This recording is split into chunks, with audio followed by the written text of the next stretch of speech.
And that takes us to our next session. So to introduce our next speaker, it's my pleasure to introduce Stephen Reynolds. Stephen is the Deputy Clerk of the Legislative Council and has served in that role since 2011, having previously led the Procedure Office, Committees Office and been Usher of the Black Rod, and served across a range of other leadership roles in the department. Please join me in welcoming Stephen to the stage.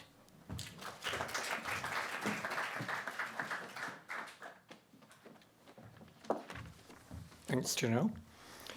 This next session will look at some examples of best practice in public parliamentary engagement from around the world. It will also explore the importance of amplifying a range of voices and encouraging direct citizen participation in democracy.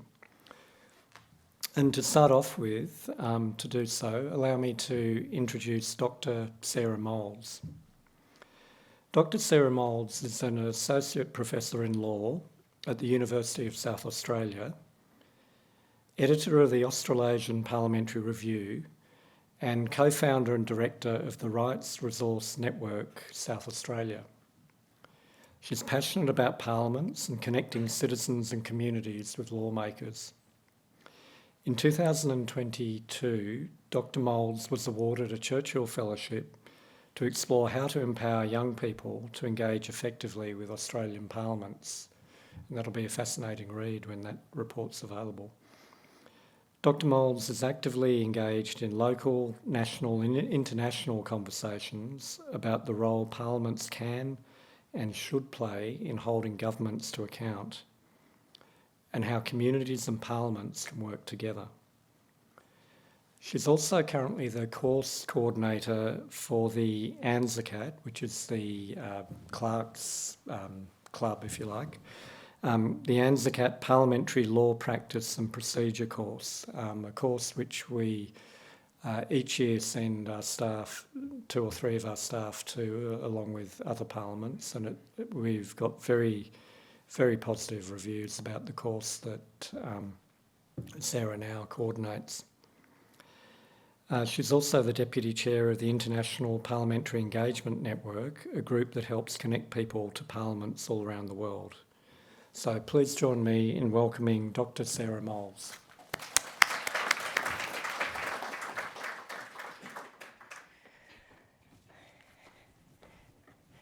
Thank you so much. Thank you so much for having me. I'm so excited to be here amongst a cohort of people that I deeply admire and that have influenced my thinking about parliaments and parliamentary engagement for such a long time. So thank you so much for including me in the proceedings today. So I'm going to share with you some of the examples that have inspired me from my work at the International Parliamentary Engagement Network, which is a network that you can all be part of. So it's a group of practitioners and academics from around the world who connect together to share experiences and examples. And we partner with the Inter Pares Union, we partner with UNDP, as well as a range of national parliaments. And we have a regular seminar series, as well as a Australia, New Zealand and Pacific community of practice. So we'd love you to be part of the IPEN, and I can help you with that process if you wish at the end. But really, I guess my key message when it comes to public parliamentary engagement is that I think there's an urgency that I see when I look at my own children and the young law students that I teach. And that urgency is around this feeling of, is democracy for them, and are they thinking, this is my parliament? And some of them are, because many of them are really engaged, but some of them can't see themselves yet as being part of that institution. They're not looking to that institution as the place for them to understand, contest and participate in decisions about our democracy that are going to shape their world. So I think there's an urgency that's placed on us to have a curiosity about what that would look like for the next generation and for the young people that are in our community at the moment, and see what we can do with that curiosity to learn together about how to set the right conditions for that engagement. And that extends also to the people in our community who might be older but also feel that sense of exclusion. It also means, in my thinking, that we need to broaden the parameters of what counts as participating in a parliament.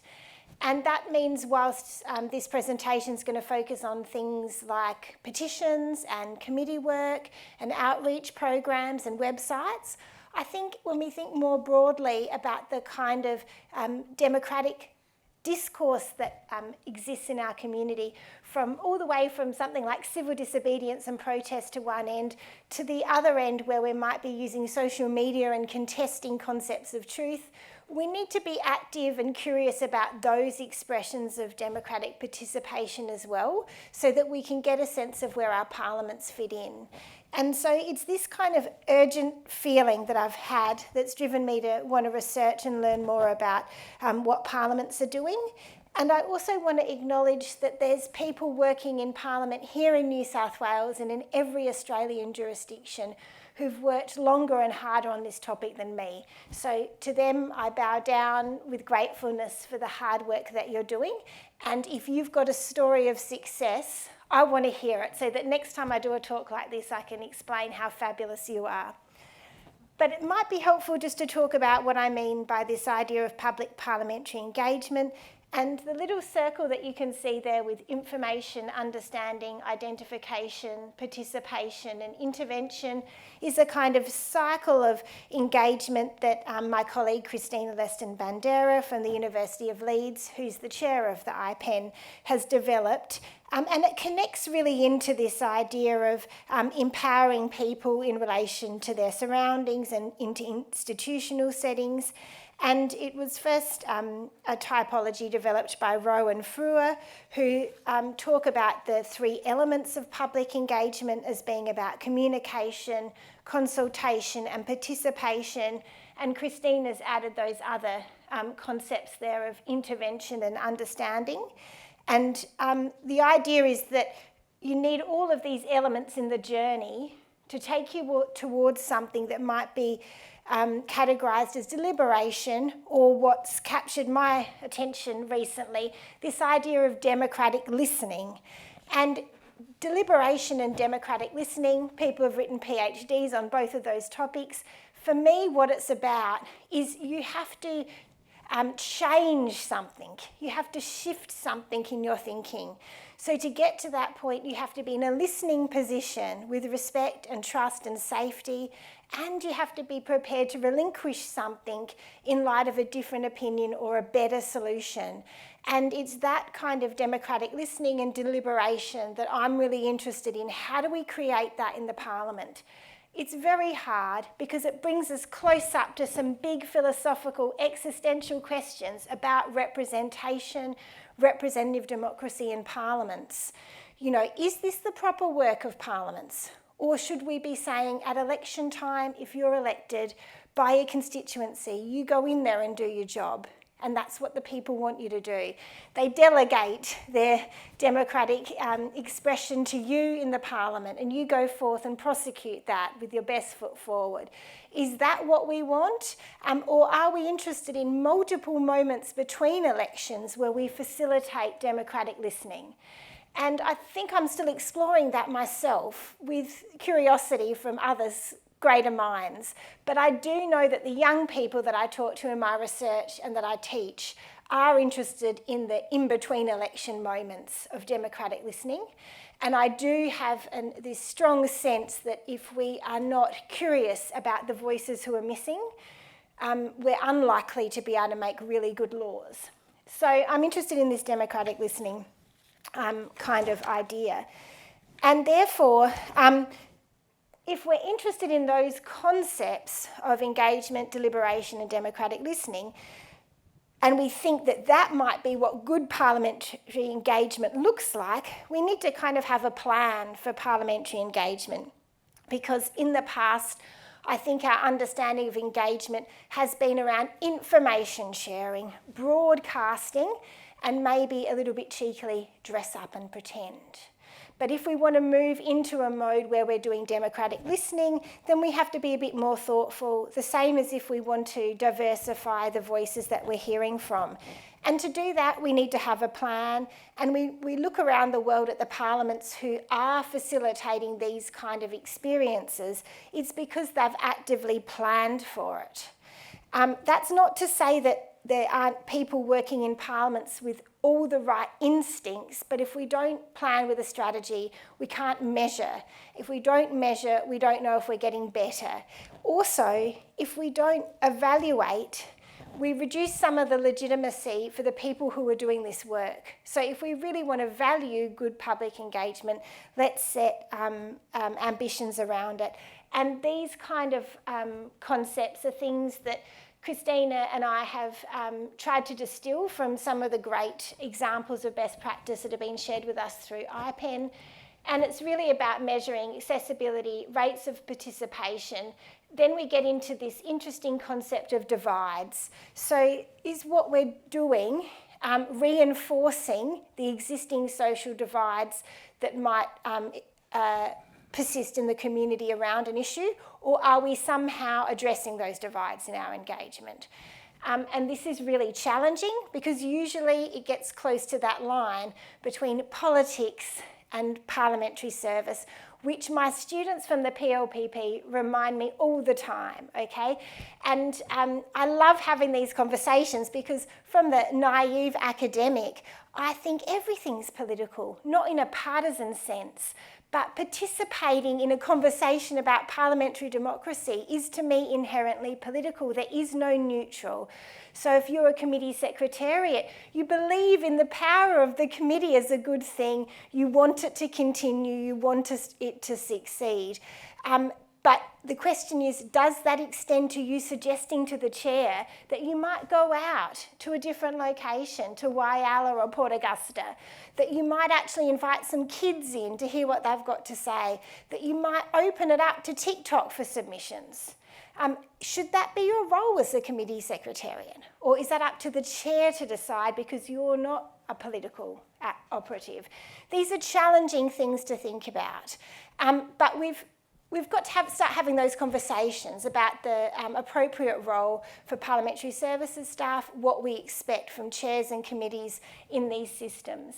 But these boxes can also apply to things like visits to Parliament, or the furniture, or the entries to your facilities, or the website. The issues-led rather than process-led is particularly pertinent for younger people in my research. So there are young people that have strong affiliations with political ideologies, definitely there are. But there's also lots of people who are now identifying on issues. And therefore, if we want them to participate in a parliamentary process, we have to lead with the issue. And the issue might require a really different strategy around engagement depending on what that issue is. And if you're doing issue-orientated engagement, suddenly whether or not this is an upper house or a lower house committee is completely irrelevant. The name of the committee is not helpful anymore because people are following this on the basis of the issue. So an example of this is in the beautiful South Australian Parliament with an amazing engagement team. I don't know how they do the work they do with such small staff, but the website, if you want to work out if there's an inquiry, you have to know what the committee's called and what house the committee's in. Knowing what the issue's about, like Dog and Cat Management Act or renewable energy or voluntary assisted dying, will not help you enter that experience. So this is an example where other parliaments, issue-led, get a different kind of engagement response. Okay, so Australia, by the way, I think is doing an amazing job of public parliamentary engagement.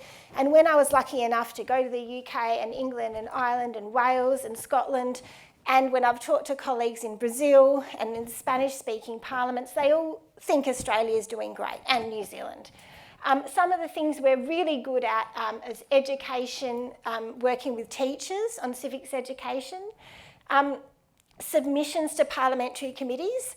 And on both of those two areas, one of the reasons we're so good at that is because our members are so good at being accessible to communities. They're happy to talk to kids. They're happy to go into communities and RSL clubs or hospitals and be physically present. And that's part of an egalitarian culture that's really powerful in Australia. So that's one of our benefits. I don't know how to go back here. And I've got the petitions there. You know, we're getting better at being flexible with petitions. So we are doing public engagement well in some places.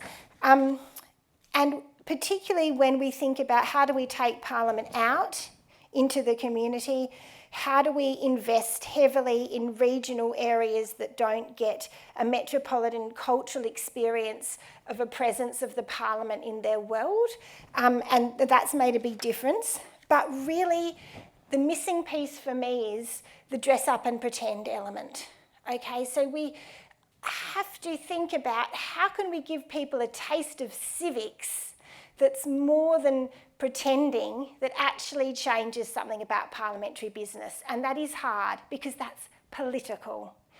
And that means that we're going to be creating the environment for democratic listening that's going to potentially be uncomfortable and challenging. But if we can find the way to do that in a way that upholds that professionalism of our parliamentary staff, that is true to the concept of a contest of ideas rather than party politics and is safe for the participants, then I think that's the kind of magic ingredients we need for really effective parliamentary engagement that hits parliamentary business.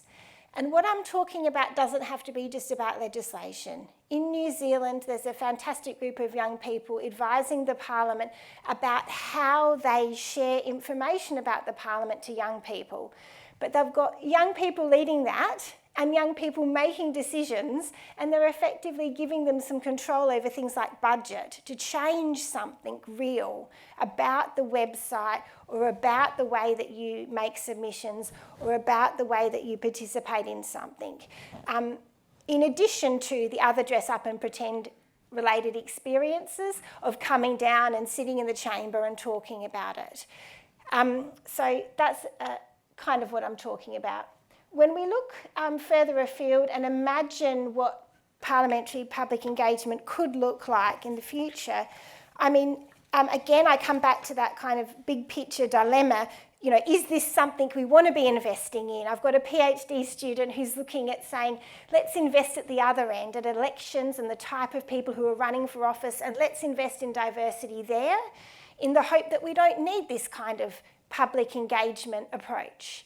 But then there's a lot of evidence that I found compelling about the idea of let's create parliaments as being spaces where people can participate, see themselves as being in the parliament in their life. And examples, you know, can, I think, be organised around these kind of themes of place and space, history and healing. It was jumping ahead for me here. Direct citizen participation, the deliberative models, and then using technology. So place and space is really fascinating to see how parliaments around the world are using space to kind of really change the way that people understand what the Institute of Parliament is. And this is challenging when you've got historical buildings, but also it can be done in lots of different ways. So in New Zealand, there's a playground out the front of the Parliament. I don't know if people have seen that. That changes the entry point. In Scotland, they've got, Scotland's the one with a young person there. Scotland, they have franchise for 16 and 17-year-olds, and they've got a lot of these storyboard interactives as you walk into their space. In Wales, the whole building has been designed with light as a metaphor for transparency and accountability. And in Austria, they've got some really interesting combination of space and technology to enable citizens to interact with different historical displays that showcase the history of democracy, a bit like what we see in this great parliament on the walls, but in a very interactive way. but also to interact in real time with the legislative process. So to actually sit there and type in a comment next to a provision of a bill that's being debated, and that comment gets sent directly to their elected member. And that information is then synthesised using AI and other techniques, so that after that experience, they might go home to find a kind of message in one of their social medias that says, it looks like you're interested in Dog and Cat Management Act. We've passed on your thoughts to the members. And did you know there's these 3 things coming up that you might want to be involved in? And that comes from that kind of space experience. The other thing that I noticed when I went to the UK was the way that they do UK Parliament Week now. UK Parliament Week started with everybody come and experience the glory of Westminster. And for a parliamentary geek like me, I was like, yes, please, let me touch that suffragette foot that they knocked off or whatever and see the stained glass, you couldn't stop me. But they realised that that was really reinforcing social divides. So they changed UK Parliament Week and they armed every member with really deep stats about the community. So they said, you've got 6 sports clubs in your community. Only 2 of them have ever clicked on anything to do with the Parliament or any of your work. So we want you to go and talk to the other 4, and we're going to give you a pack. And the pack has talking points that might appeal to that community and a game or whatever. And then we're going to have a competition for the MP who gets the most different hits on this thing. And so they kind of changed the way that they did UK Parliament to go out. A small change that kind of picks up on some of those indicators of good engagement that I talked about. Seldom heard voices is another area that IPEN's interested in researching. Australia has done very well when it comes to ASLAN and diversity needs in terms of communicating proceedings and proceedings in Parliament and committee opportunities, and increasingly good at improving access for neurodiverse people, people with disabilities and different languages. But there's still some work to be done. And we can see examples from other communities. An example is the ROMACTED program, which the European Union and the Council of Europe has initiated around the Roma population in Europe. That's a population that spans many different jurisdictions, but it's really just taking the idea of active curiosity and relationship building first, before we're then relying upon a parliamentary-driven experience to engage with that community. So that might be spending time at festivals, at places where the Roma population goes to listen to the things that are most important about their lives and the access issues that they might have for conventional participation in politics or parliament, and then developing those bridge relationships so that when there is a parliamentary inquiry about housing, or there is an opportunity for estimates questions about funding, or a citizenship constitutional issue, that there can be the opportunity to reach back into those kind of communities. But it takes a long-term kind of investment to build that up. But that program is a really good example. The Victorian Parliament is doing a really small example of community scale engagement, and up there is the South Australians First Nations voice, which is quite a formalised approach to hearing from voices that have traditionally been excluded. In the South Australian case, this is for Aboriginal people, and sets up a formalised statutory framework for the election of Aboriginal representatives. It's not just geographical representation, although that's part of it. And the idea is that the First Nations voice has a dialogue with executive and Parliament on issues impacting Aboriginal people. And that's still kind of, I guess, in the pilot, I mean, it's in statute, it's law, but where it's in a pilot phase in the sense of evaluating whether or not it's delivering for Aboriginal people. The Northern Ireland Assembly has a really interesting initiative called the Older People's Parliament that was convened during COVID, and that provides a platform for older people to voice their concerns about public service delivery and to kind of, I guess, be a bit of a citizens' jury on standby for parliamentarians, and they're able to pass motions and question witnesses like a committee. And we're familiar with youth parliaments, similar kind of model. In Scotland and Wales, young people can vote at 16 and 17, and they have youth parliaments with 11-year-olds, and those youth parliaments have committee-like powers to question public servants. They don't have privilege, which was of interest to me, but they can't access parliamentary privilege. But they also survey children at election time, and then they collate that data by constituencies, so that the elected MP gets, at the time when this is front of mind for them because they're in election mode, rich data about what kids think in their electorate, and it's an accountability mechanism available to young people that are part of that process. So this is what I mean about there has to be a power shift, I think, a political power shift with a small p, if we want to get the engagement beyond a kind of broadcast into something that might resemble democratic listening. What about direct citizen participation? So there's some really interesting examples of this. In Scotland, they're experimenting with a range of combinations of parliamentary committee work that we'd be familiar with, combined with citizens' juries. Lots of interesting pilot examples where they get groups of people in to the Parliament in Scotland for a weekend to deliberate on something, issue to do with justice policy or to do with health policy, environmental policy. And effectively that deliberation becomes a piece of evidence for the committee to use. And that's been a technique that the Scottish Parliament has, really found to be useful and not too disruptive to the regular Westminster traditions.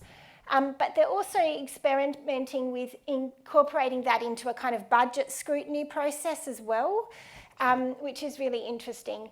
The German Hello Bundestag project is also a really interesting citizen-initiated kind of concept. But the one I wanted to tell you about was the Clean Air Act in Thailand.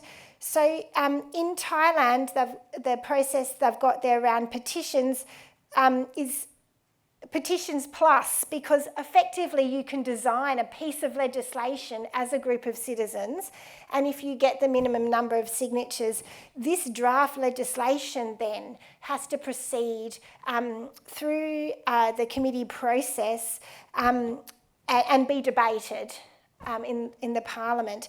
And this was achieved with the Clean Air Act, and there were 7 drafts of this act that were developed by direct citizen input and then refined through the House of Representatives in Thailand and ultimately passed through the upper house and then enacted. So direct citizen-led legislation in that case. Thank you for the bell. So the last couple of examples that we've got here, I think I've told you about the Rito example there in New Zealand around, a pilot program of young people focused on procedure. There's the first picture there is in the House of Reps where they were using not House of Reps, the House of Commons where they were using citizens' juries. And I think the middle one's the Youth Parliament in Wales. The technological frontiers really, in my view, are just enhancing those techniques that I've already told you about. But one of the great things about using some of the software and the generated text kind of materials and mechanisms like ChatGPT or Copilot or those kind of things that we're familiar with is that when they're designed, when they're purpose-built for parliamentary engagement, they can remove the moderator.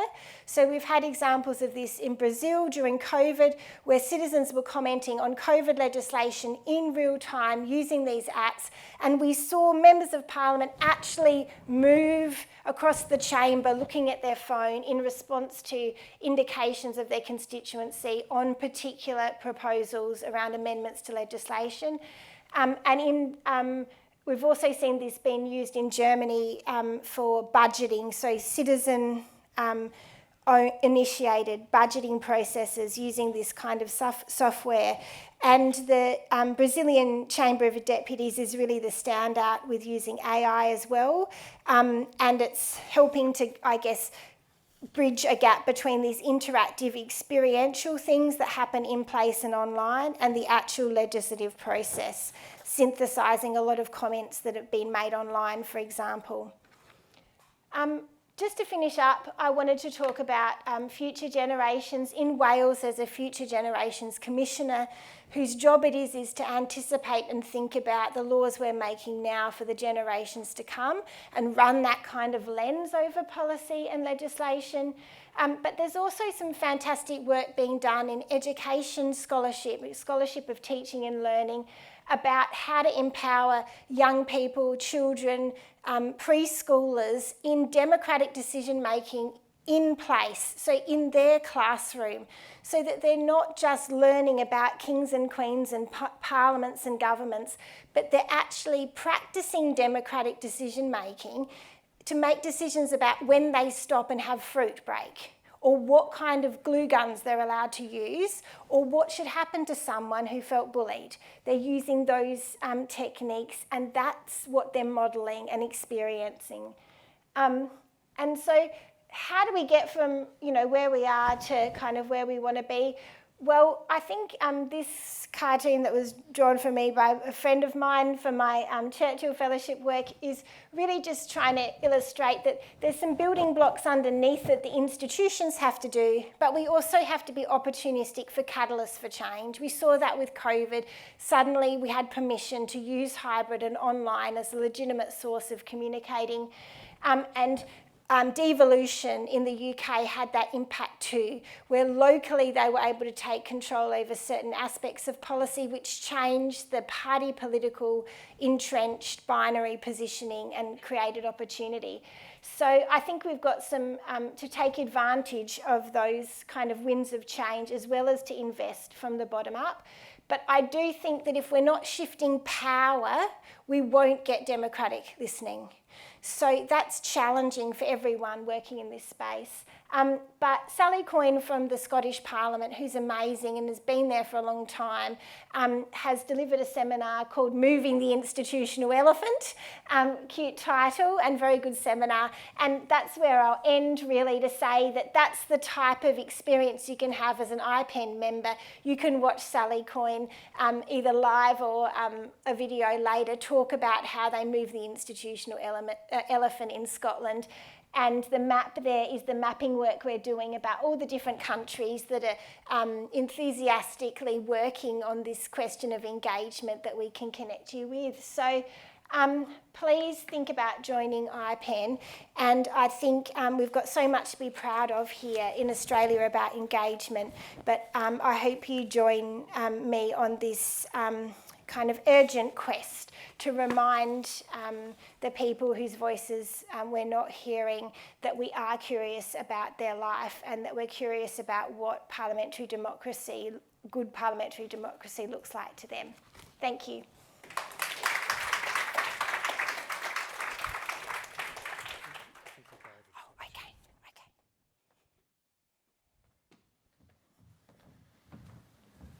Well, thanks, Sarah, for that very inspiring talk that really scanned the whole parliamentary world, and I'm sure you'll get a lot more people signing up for IPEN after today. Some of those concepts, like the 11-year-olds running estimates hearings, was I wouldn't want to be the Minister for Education appearing before that committee. But now there's an opportunity for you to ask questions about anything you've heard or just on this topic. We've got roving microphones, so there's a question over there first and then here.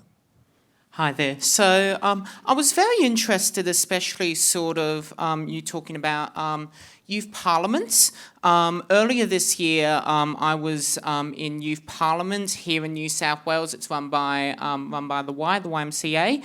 It's for young people in New South Wales, year 10 to year 12. They get to they get to write their own bills, get to debate on legislation, and vote as well. And I was able to see some magnificent, young people, which we'll be hearing, a few more. We'll be hearing from some of them later on today. And I just wanted to hear, hear your thoughts from, sort of the experiences that you've had with other youth parliaments overseas, what we could potentially do here in New South Wales to help, better represent young people, how we can, reform engagement with young people, with stuff like youth parliament. Thank you so much. It's an excellent question. Yeah, I think all of the young people participating in youth parliament display that kind of determination to uphold and model democratic ideals and to represent others. And I see almost all youth parliaments having that curiosity about the lives of people who are less privileged than them, and to try and draw attention to those experiences, acknowledging the opportunities they have to experience the procedures of Parliament and sometimes talk directly to elected members. So I think it's something we must continue to invest in. But I do think that the Australian model tends to, I guess, exacerbate those social divides, and also sometimes can raise an expectation that's not delivered. So let me be clear, youth parliament's excellent, the people involved are amazing, let's keep doing them. But let's not stop there, because, for example, many youth parliaments are self-select, you have to apply, and then somebody makes a decision about whether you can participate. In some youth parliaments, including in South Australia, you have to pay to participate. In Scotland and Northern Ireland and Wales, they have elections, so you're elected to youth parliament, and that gets a different type of people in those parliaments. They also have a quota for underrepresented groups to make sure, and I know efforts are done in Australia for that as well. But really, to me, the thing that needs to shift is we need to give the youth parliaments a bit more power, right? Whether that's procedural power, whether that's public power in terms of media and promotions, or political power. And so I think we need to keep working on those other things too. Political power looks like more young people running for office, and Australia globally has quite old parliaments.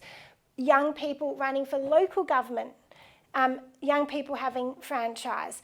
Procedural power means can you call and question witnesses? Can you hold government to account once you deliver your brief or your bill, right? And the public power means, do you get to tweet whatever you like? I mean, there's a lot of rules often around what counts as good participation as a young person in a program and what's seen as outside of that. So I think those other jurisdictions show how you need a combination of things, and you need to keep asking yourself, which young people are we not hearing from? But all power to these magnificent people and I appreciate that there's many members of youth parliaments in New South Wales and every part of Australia who are carers, who are working hard, who are taxpayers, who have experienced domestic or family violence, who are gender diverse or identify as a minority group. And so I'm not trying to discount the significance of their leadership in those ways, but I think we need to do more. There's a question of, sorry, question.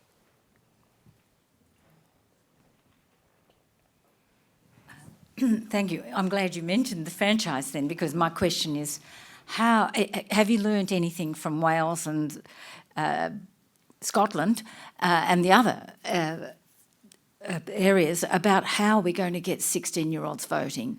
It's really important now. I mean, the example I've got is I have a granddaughter who's just turned 19. She missed out on the 2 elections last year because she didn't turn 18 in time to vote in the state or the federal. So she's basically going to be in her 20s before she gets a chance to vote.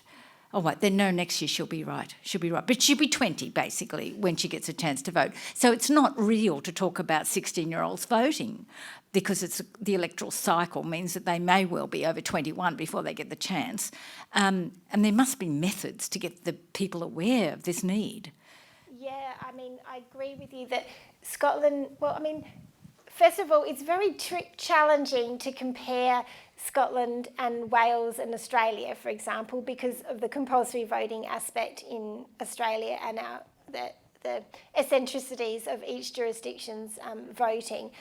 However, it's one of, and also the research in Scotland and Wales says, look, you know, and voting in European elections, empowering young people with voting is really important democratic experience that can be lifelong, especially if they're voting when they're still at school, because they're in a support environment that helps them. However, it doesn't necessarily lead to progressive results. So you've got to kind of be careful what you wish for if if you're hoping for a kind of substantive political shift.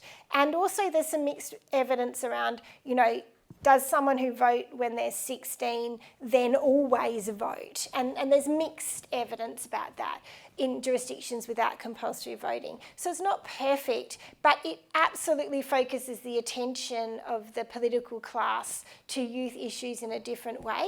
And it also focuses that next level down, so 11 up. That's where the investment then is. And because that investment's at school, there's a different opportunity, a different audience experience for that. The exciting thing for me as a lawyer is we don't need to change our constitution to have 16-year-olds to vote. And in fact, in New Zealand, a group of young people challenged the Electoral Act on discrimination grounds. And many of the arguments that are around the idea of not having 16-year-olds to vote, I think need to be revisited on the evidence. But look, I'm a realist. I can't see this happening anytime soon.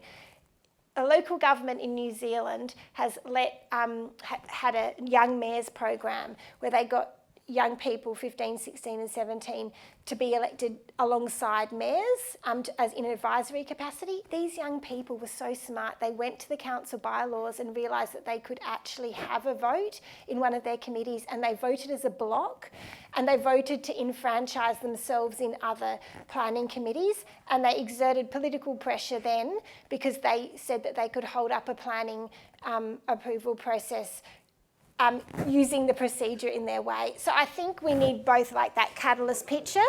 We need institutions to start investing and you know, lawyers and whatever else to start putting that on party platform agendas and things. But we also need to be opportunistic with what young people want themselves. And I should say that evidence is also mixed. There's passionate advocates in Australia that young people who want to vote, but there's also some evidence that not all young people want to vote. So, yeah.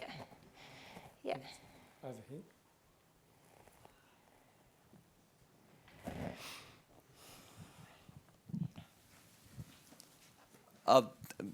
My question is about the people from migrant or / refugee communities who in their lifetime they never had the chance to vote because they live in dictatorial regimes.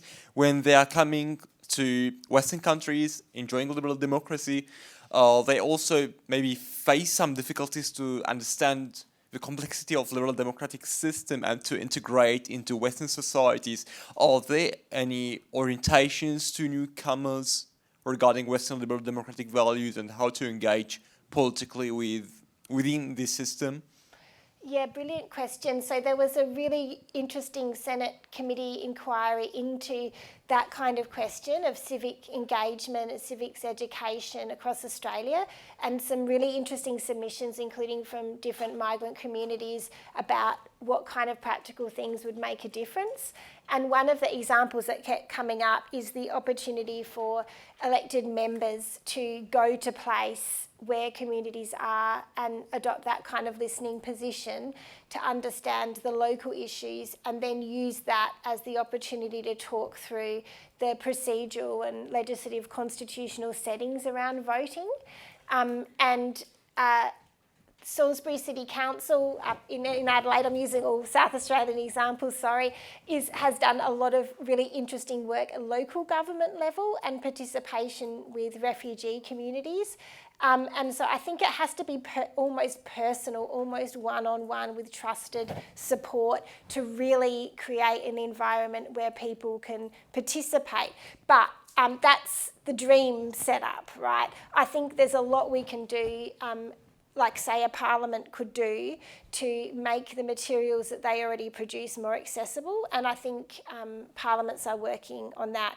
But we can't do that by guessing. We have to employ, pay and value people with those experiences, just like they have in New Zealand with those young people, so we need to pay those people.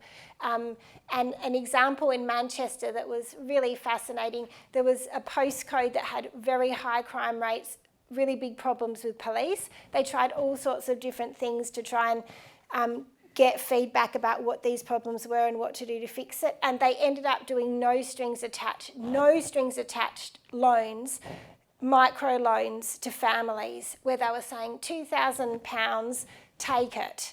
We just want you to come back in 2 months and we want to ask you some questions. They spent that money on driver's licence and driver's training for certain members of the family, came back, and then they said, okay, we're really interested in what's happening in your community, why you don't have these relationships, police, what can we do? And because that trust was given, they got a really different response.